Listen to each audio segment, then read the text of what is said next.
মাত্র একটা ডিম দিয়ে বানিয়ে ফেলতে পারবেন মজাদার এই নাস্তাটি। বিকালে বাসায় বানানো কিছু একটা খেতে ইচ্ছা করছিল, আর এই রেসিপিটাও মাথায় ছিল, তো ভাবলাম বানিয়ে ফেলি। সামান্য কিছু উপকরণ আর 3টা স্টেপ ফলো করে আজকের এই মজাদার নাস্তাটি বানিয়ে ফেলতে পারবেন আপনিও। সেজন্য আপনাকে যেটা করতে হবে, সম্পূর্ণ ভিডিওটা না টেনেই দেখতে হবে আর প্রতিটা স্টেপ ফলো করতে হবে। তো চলুন রেসিপিতে চলে যাই। প্রথম ধাপে আমি নিয়ে নিচ্ছি এখানে একটা বোল।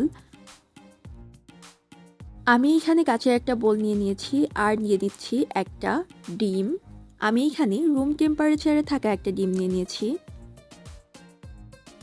ডিমের মধ্যে দিয়ে দিচ্ছি 1/4 কাপ চিনি। আপনারা এখানে টেস্ট অনুযায়ী চিনির পরিমাণটা বাড়িয়ে বা কমিয়ে দিতে পারেন। সয়াবিন তেল দিয়ে দিচ্ছি 2 টেবিল চা চামচ। এবার আমি ডিম, চিনি এবং তেলটাকে একটা হ্যান্ড উইক্সের সাহায্যে খুব ভালোভাবে মিশিয়ে নিব। আমি মিশ্রণটাকে ঠিক ততক্ষণ পর্যন্ত মেশাবো যতক্ষণ পর্যন্ত না চিনির দানাগুলো গলে যায়। আমার ডিম, চিনি এবং তেল মিক্সড করে নেওয়া হয়ে গেছে। এখন আমি এর মধ্যে শুকনো উপকরণ দিব। এজন্য আমি দ্বিতীয় ধাপে চলে যাচ্ছি।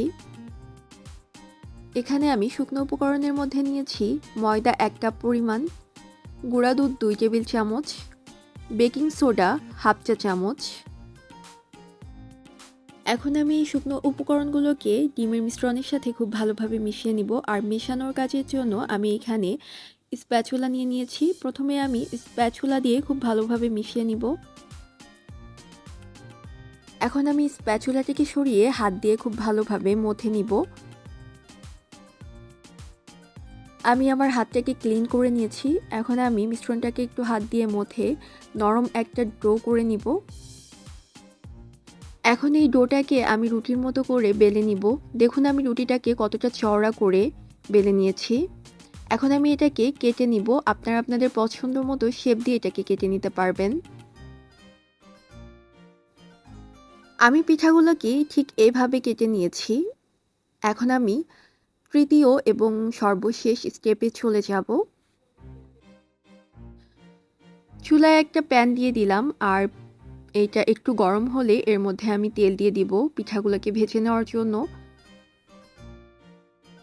এখানে তেলটাকে হালকা গরম করে নিতে হবে। অনেক বেশি গরম হয়ে গেলে কিন্তু পিঠাটা পুড়ে যাবে, সেখানে পারফেক্টলি পিঠাটা ভাজা হবে না, ভেতরে কাঁচা থেকে যেতে পারে। তেলটা সামান্য গরম হলে আমি পিঠাগুলোকে এর মধ্যে ছেড়ে দিচ্ছি। এখন একটু এপাশ ওপাশ করে পিঠাগুলোকে উল্টিয়ে পাল্টিয়ে ভেজে নিচ্ছি। পিঠাগুলাতে ব্রাউন একটা কালার আসলে আমি পিঠাগুলাকে উঠিয়ে নিচ্ছি। এভাবেই আমি বাকি পিঠাগুলাকেও ভেজে নিয়েছি। আমার সবগুলো পিঠাই ভেজে নেওয়া হয়ে গেছে। এখন আমি এই পিঠাগুলাকে একটা প্লেটে নিয়ে নিয়েছি। বানিয়ে নিলাম 1 কাপ চা, আর এই বিস্কিট পিঠাগুলো দিয়ে আমার সন্ধ্যার নাস্তাটা খুবই ভালোভাবে হয়ে গেল।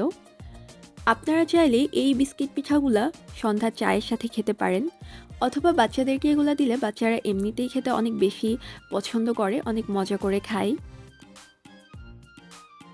আজকের ভিডিও এই পর্যন্তই। সবাই ভালো থাকবেন। আল্লাহ হাফেজ।